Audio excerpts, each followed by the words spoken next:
Treasure Island by Robert Louis Stevenson. Chapter 24. The Cruise of the Coracle. It was broad day when I awoke and found myself tossing at the southwest end of Treasure Island. The sun was up, but was still hid from me behind the great bulk of the spyglass, which on this side descended almost to the sea in formidable cliffs. Haulbowline Head and Mizzenmast Hill were at my elbow, the hill bare and dark, the head bound with cliffs 40 or 50 feet high, and fringed with great masses of fallen rock. I was scarce a quarter of a mile to seaward, and it was my first thought to paddle in and land. That notion was soon given over. Among the fallen rocks the breakers spouted and bellowed. Loud reverberations, heavy sprays flying and falling, succeeded one another from second to second, and I saw myself, if I ventured nearer, dashed to death upon the rough shore, or spending my strength in vain to scale the beetling crags. Nor was that all, for crawling together on flat tables of rock, or letting themselves drop into the sea with loud reports, I beheld huge slimy monsters, soft snails, as it were, of incredible bigness, 2 or 3 score of them together, making the rocks to echo with their barkings. I have understood since that they were sea lions, and entirely harmless, but the look of them, added to the difficulty of the shore and the high running of the surf, was more than enough to disgust me of that landing place. I felt willing rather to starve at sea than to confront such perils.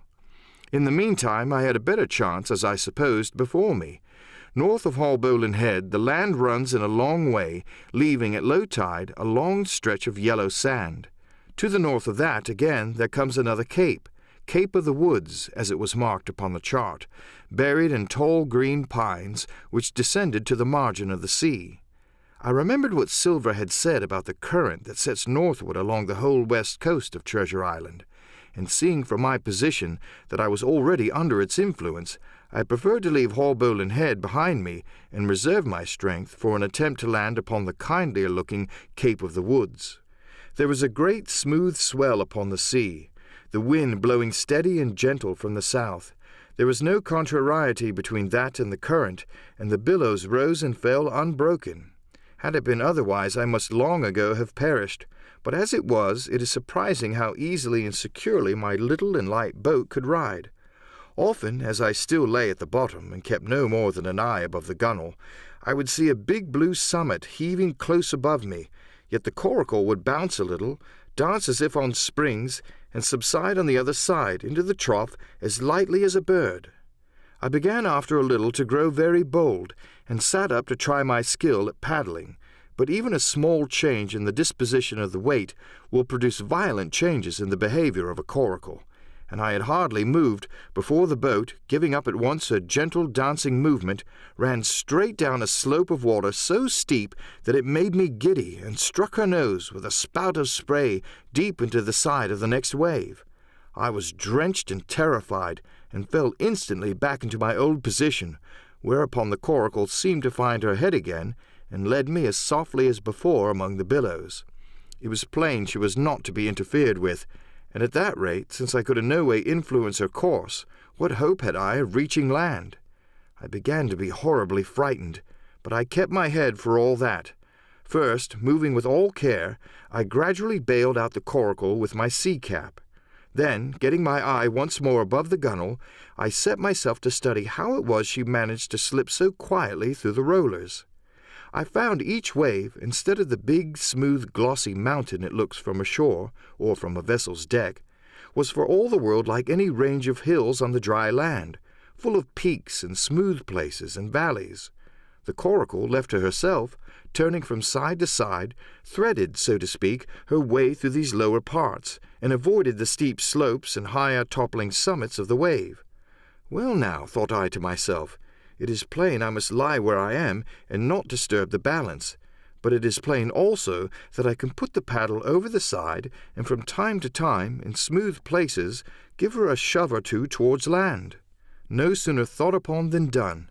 There I lay, on my elbows, in the most trying attitude, and every now and again gave a weak stroke or two to turn her head to shore.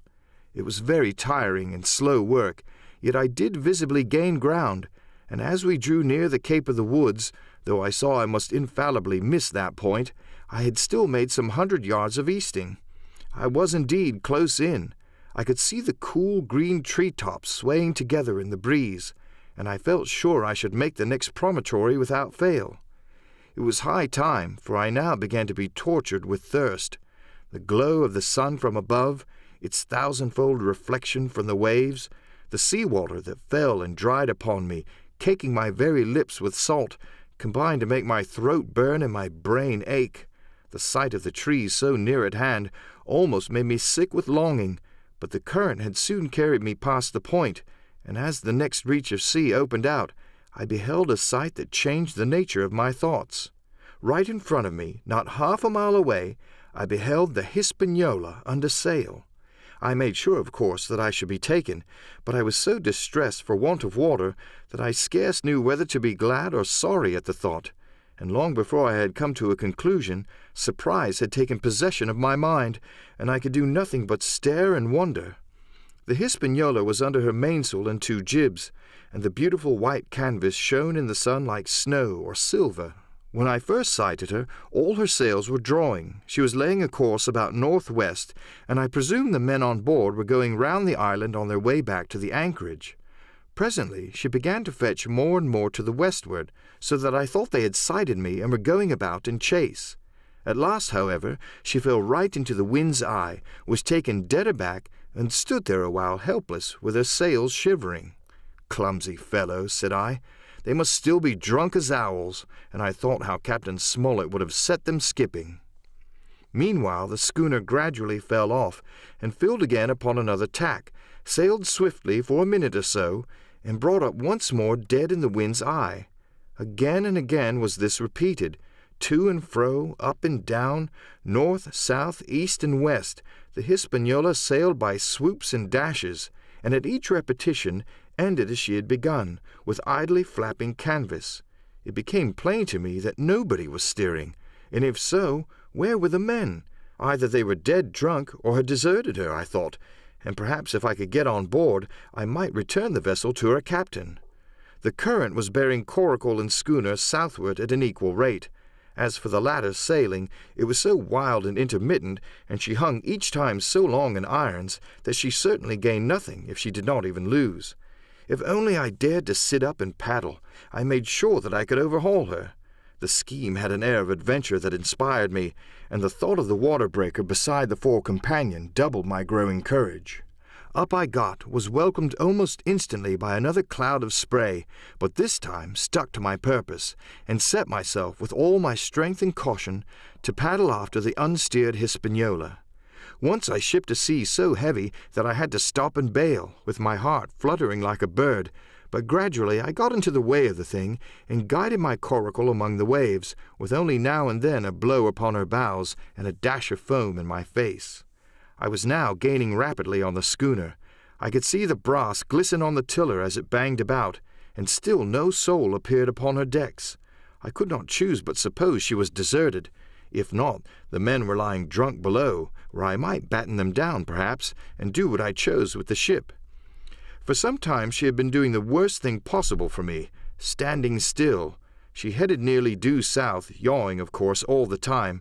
Each time she fell off, her sails partly filled, and these brought her in a moment right to the wind again. I have said this was the worst thing possible for me, for helpless as she looked in this situation, with the canvas cracking like cannon, and the blocks trundling and banging on the deck, she still continued to run away from me, not only with the speed of the current, but by the whole amount of her leeway, which was naturally great. But now, at last, I had my chance. The breeze fell for some seconds very low, and the current gradually turning her, the Hispaniola revolved slowly round her centre, and at last presented me her stern, with the cabin window still gaping open, and the lamp over the table still burning on into the day. The mainsail hung drooped like a banner. She was stock still but for the current. For the last little while I had even lost, but now, redoubling my efforts, I began once more to overhaul the chase. I was not 100 yards from her when the wind came again in a clap. She filled on the port tack and was off again, stooping and skimming like a swallow. My first impulse was one of despair, but my second was towards joy.